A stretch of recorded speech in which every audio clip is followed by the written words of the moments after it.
Selamat siang pemirsa, tentunya Anda kembali bersama channel Bang Kumis Berbagi Media Sorot Desa Indonesia.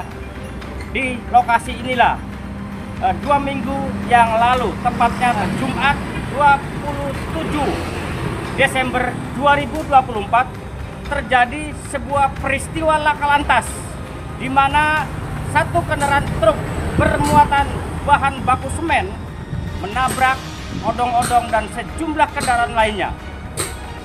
Berita tersebut nampaknya sudah hilang dari perbincangan warga. Tetapi Bang Kumis terus akan menyelusurinya karena dalam musyawarah penyelesaian dalam kasus laka lantas tersebut masih ada yang tersisa, di mana 13 penumpang dan sejumlah anak-anak yang di dalam odong-odong tersebut sama sekali tidak mendapatkan uang pengganti pengobatan sampai hari ini. Dan Bang Kumis sengaja akan mengupas tuntas peristiwa laka lantas antara kendaraan truk yang menabrak odong-odong dari Kecamatan Labuan, Kabupaten Pandeglang, Provinsi Banten. Channel Bang Kumis Berbagi bersama Media Sorot Desa Indonesia dan Fakta Banten melaporkan.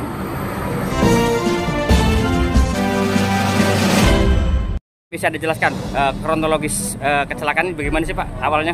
Awalnya gini Pak, mau nikung, tiba-tiba rem lolos Pak. Oh, berarti kondisi mobil ini remnya lolos? Kejadian itu saya lihat itu si sopir truknya itu sempat berhenti Bang, kasih duit ke Pak Oga. Oh, yang di perapatan? Iya, itu sempat berhenti, tapi kalau saya bilang itu remblong, saya rada tanggung Bang, soalnya dia sempat berhenti, kasih duit ke Pak Oga, saya lihat. Ini pada waktu, ini ada muatannya nggak Pak? Ada berapa orang Pak? 10. Nah, itu jumlahnya ada berapa sih? Kira-kira yang dewasanya itu ada 13 orang.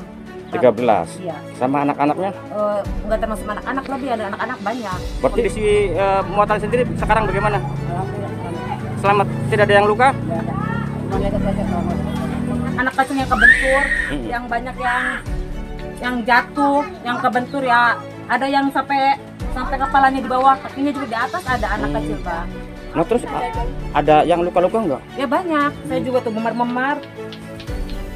Nah ini sampai hari ini masih ada bekasnya, dan mungkin kalau yang lainnya Banyak. odong-odong Bapak kan Bapak muatan Pak. Iya. Itu bagaimana Pak? Masalah odong-odong kan kita tanya juga sama odong-odong, apa sama ibu-ibu yang naik odong-odong kita itu. Jadi kata saya, gimana Bu, ini ada yang luka, ada yang gimana? Kata dia, enggak ada katanya, alhamdulillah kita selamat semua. Nah setelah itu, terus mau gimana ini? Saya mau pulang aja, nah saya anterin pakai mobil kecamatan. Nah, cuman waktu itu mobil dua kan nggak tahu kan, kita lihat tiba datang ke rumah kan sampai memar-memar, anak nangis aja sakit aja katanya. Bisa bingung mau minta tanggung jawab siapa. Tangan bengkak, terus ini pada gosong-gosong nih.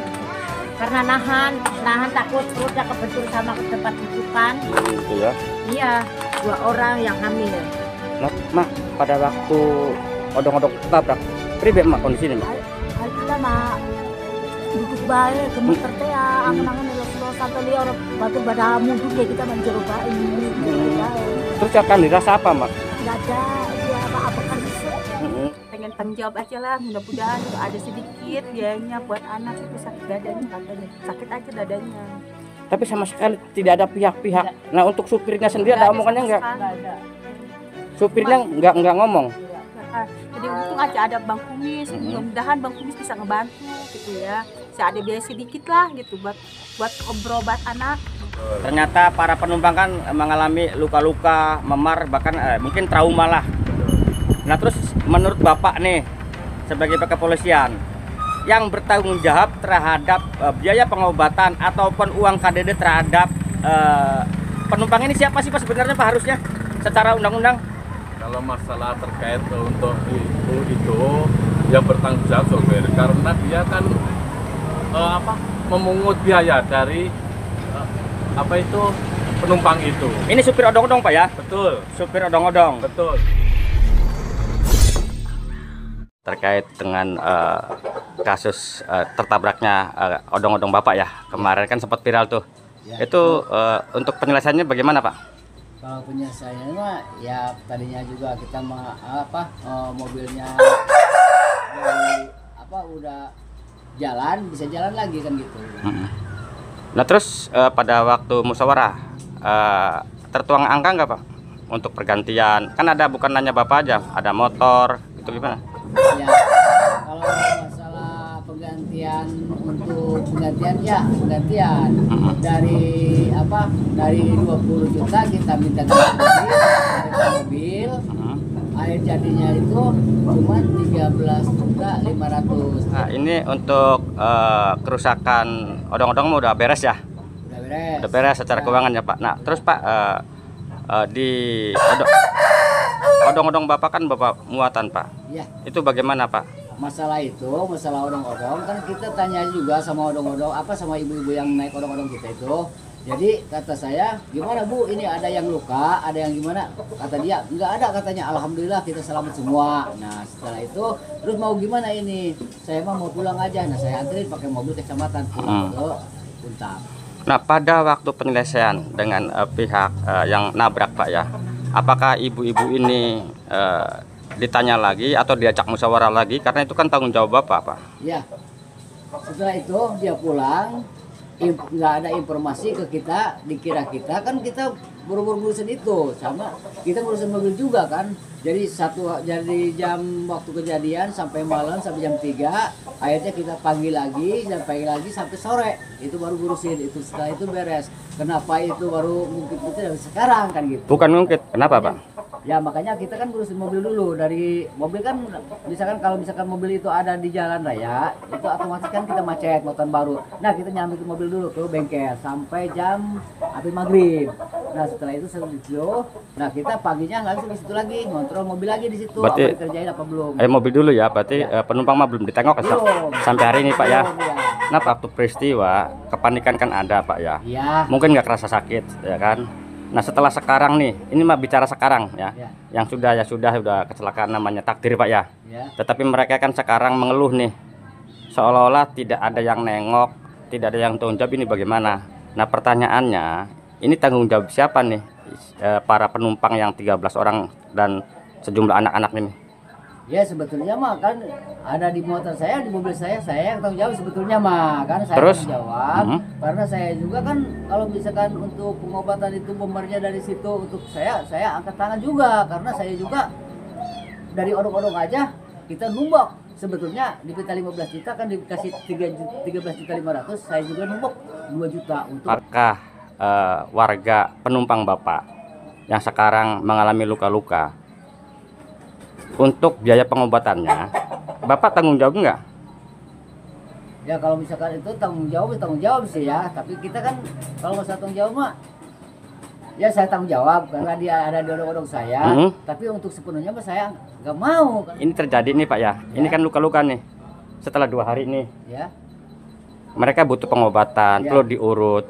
Nah itu kan harusnya tanggung jawab Bapak sebagai supir ya. Nah sekarang pertanyaan Bapak sejauh mana untuk menyelesaikan dengan warga itu?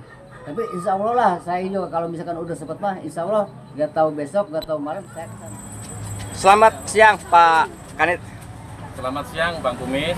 Pak Kanit, ini mohon izin di kesibukannya Bapak mengatur lalu lintas nih di Bank Banten. Betul. Di mana masih banyak nih warga yang ngantri. Betul. Tapi ini bukan bicara warga ngantri Pak. Betul. Tetapi saya mau konfirmasi terkait peristiwa beberapa hari yang lalu masalah laka lantas. Betul. Odong-odong yang tertabrak oleh truk. Betul. Nah menurut informasi itu sudah diselesaikan, dimediasi oleh pihak kepolisian. Betul. Dan dianggap beres, ini tidak ada isu-isu lagi. Betul. Tetapi Bang Kumis menemukan 13 penumpang yang sampai hari ini tidak ada yang bertanggung jawab terhadap luka-luka, memar, minimalnya untuk pengobatan. Pak, saya pengen tahu pada waktu penyelesaian itu bagaimana sih Pak? Izin Pak Kumis ya, saya Kanit Lantas, Polsek Labuan, Ibu Supriyanto mau menyampaikan kronologis kejadian pada waktu antara dump truk dengan odong-odong berikut yang lainnya tabrakan itu. Untuk itu saya pada waktu datang ke TKP, olah TKP, saya juga selain mengatur lalu lintas karena situasi macet, gitu, saya juga menanyakan keadaan penumpang odong-odong tersebut kepada sopir. Tapi sopir tersebut mengatakan bahwa penumpang tersebut selamat, alhamdulillah, bahasanya seperti itu. Dan saya cek ke puskesmas, memang ternyata ada yang luka-luka itu cuma pengendara motor 2 orang. Nah, Ya. nah akhirnya kan penyelesaiannya di mediasi oleh Polsek Labuan, Pak ya. Ya. Nah, itu hasil dari keputusan akhirnya penyelesaiannya bagaimana sih, Pak? Izin menyampaikan Pak Kumis untuk penyelesaian hasil musyawarah tersebut semua dihadirkan pihak-pihak korban, antara odong-odong, sepeda motor, pengendara sepeda motor, terus mobil pick-up, sama sopir atau yang mewakili dari pihak dump truknya. Gitu. Dari situ ada musyawarah dalam tenggat waktu yang cukup lama, yang alot, menghasilkan mufakat kedua belah pihak. Ya, sesuai dengan rincian nanti dokumen terlampir untuk hasil musyawarah itu, Bang Kumis. Nah, berarti secara keseluruhan pihak yang pengendara motor, kendaraan motor, termasuk dari odong-odong yang rusak, termasuk satu pickup yang mengalami rusak, ini udah beres, Pak ya? Betul. Nah, Pak, ini justru ini yang pertanyaannya, kok nggak menghadirkan para penumpang yang jumlahnya belasan ini, yang ternyata itu juga mendapatkan luka-luka. Nah, pernah disinggung-singgung, Pak, dalam penyelesaian musyawarah tersebut, Pak? Tidak ada nyinggung-nyinggung terkait masalah untuk penumpang odong-odong, karena pada waktu kronologis kejadian awal, saya juga sudah menanyakan ke sopir bahwa penumpang tersebut selamat, alhamdulillah, kan begitu. Jadi bahasanya selamat, Pak ya? Iya. Bukan nanya luka-luka atau lecet, Pak ya? Enggak. Ya, artinya memang tidak ada yang dibawa ke tempat puskesmas atau yang lainnya. Nah, oke, Pak. Sekarang Bang Kumis kan ini ternyata ada fakta baru nih, Pak. Betul. Ternyata para penumpang kan mengalami luka-luka, memar, bahkan mungkin trauma lah. Betul. Nah, terus menurut Bapak nih sebagai pihak kepolisian yang bertanggung jawab terhadap biaya pengobatan ataupun uang KDD terhadap penumpang ini siapa sih, Pak, sebenarnya, Pak, harusnya secara undang-undang? Kalau masalah terkait untuk itu yang bertanggung jawab sopir, karena dia kan memungut biaya dari penumpang itu. Ini supir odong-odong, Pak ya? Betul. Supir odong-odong. Betul. Nah, terus gini, Pak, untuk kelayakan odong-odong sendiri sebenarnya di Kabupaten Pandeglang ini boleh nggak sih berkeliaran ke kawasan jalan umum provinsi ataupun nasional, Pak? Sebenarnya tidak boleh, Pak Bang Kumis. Akhirnya apa? Untuk keamanan tidak layak. Harusnya memang, cuma ini situasinya kadang itu dia itu curi-curi waktu, Bang Kumis, gitu. Tidak tiap hari kayak seperti angkot seperti itu, Bang Kumis. Nah, terus satu lagi, Pak, ini pengakuan supir adalah blong. Pihak kepolisian, Bapak sebagai Kadit Lantas, apakah itu yakin bahwa itu remnya blong, Pak, setelah diperiksa, Pak? Kalau terkait masalah itu, ini kan keterangan dari sopir ya, kan gitu.